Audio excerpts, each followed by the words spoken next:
जय श्री कृष्णा। ईश्वर का नाम तथा भगवान का प्रसाद अखिल जगत तक पहुंचने के लिए होता है।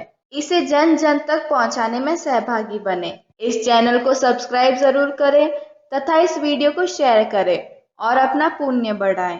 दुबड़ी सप्तमी यह मुख्य रूप से राजस्थान का त्योहार है। भाद्रपद मास की शुक्ल पक्ष की सप्तमी को प्राय स्त्रियां इसे संतान की मंगल कामना से मांगती है। इस दिन दुबड़ी माता की पूजा की जाती है। एक काष्ठ पट पर दुबड़ी अथवा कुछ बच्चों की मूर्ति, सर्पों की मूर्ति, एक मटका और एक औरत का चित्र मिट्टी से बना लिया जाता है। उनको चावल, जल, दूध, रोली, आटा, घी और चीनी मिलाकर लोई बनाकर उनसे पूजा जाता है। दक्षिणा चढ़ाई जाती है और भीगा हुआ बाजरा चढ़ाया जाता है। मोट बाजरे का बायना निकालकर सास जी के पैर छूकर उन्हें दिया जाता है। फिर दुबड़ी साते की कहानी सुनी जाती है। इस दिन ठंडी रसोई खाई जाती है। यदि इसी साल किसी लड़की का विवाह हुआ हो तो वह उजमन करे।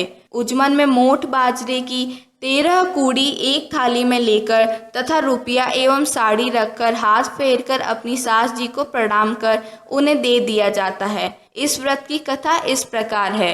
एक साहूकार के 7 बेटे थे, परंतु वह जिस भी बेटे का विवाह कराता वही मर जाता। इस प्रकार उसके 6 बेटे क्रमशः मर गए। अंत में 7वें बेटे का भी विवाह तय हो गया। सभी नाते रिश्तेदारों को आमंत्रित किया गया था। विवाह में शामिल होने के लिए लड़के की बुआ भी आ रही थी। रास्ते में उसे एक बुढ़िया मिली। बुआ ने बुढ़िया के चरण स्पर्श किए तो उसने पूछा कि बेटी कहाँ जा रही हो।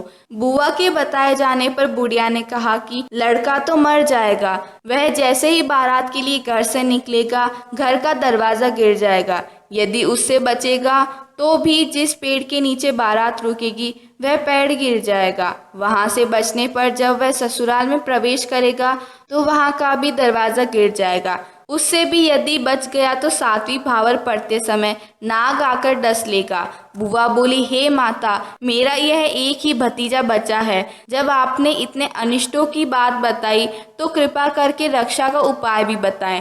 बुढ़िया जो स्वयं दुबड़ी माता थी बोली, बेटी उपाय तो है पर है बहुत कठिन। बुआ ने कहा, माता कितना भी कठिन उपाय हो भतीजे की रक्षा के लिए मैं करूंगी। बुढ़िया बोली, बेटी जब लड़का विवाह करने जाने लगे तो उसे दरवाजे से ना निकालकर दीवार फोड़कर निकलवाना। उसके बाद रास्ते में किसी पेड़ के नीचे बारात को रुकने ना देना। इसी प्रकार ससुराल में भी लड़के को दीवार फोड़कर ही घर में प्रवेश कराना तथा भावरों के समय कटोरे में दूध भरकर रख देना। जब नाग आकर दूध पीने लगे तो उसे तांत के फांस में फंसा लेना। जब नागिन आकर अपने नाग को मांगे तो तुम उससे अपने 6 भतीजों को मांग लेना। इस तरह तुम्हारा ये भतीजा तो जीवित बच ही जाएगा, पहले मरे हुए भतीजे भी जीवित हो जाएंगे, परंतु इस बात को किसी से बताना नहीं, अन्यथा सुनने वाला और कहने वाले दोनों मर जाएंगे और भतीजे की भी मृत्यु हो जाएगी। बुढ़िया बनी दुबड़ी माता ने जैसा कहा था मायके आकर बुआ ने वैसा ही किया।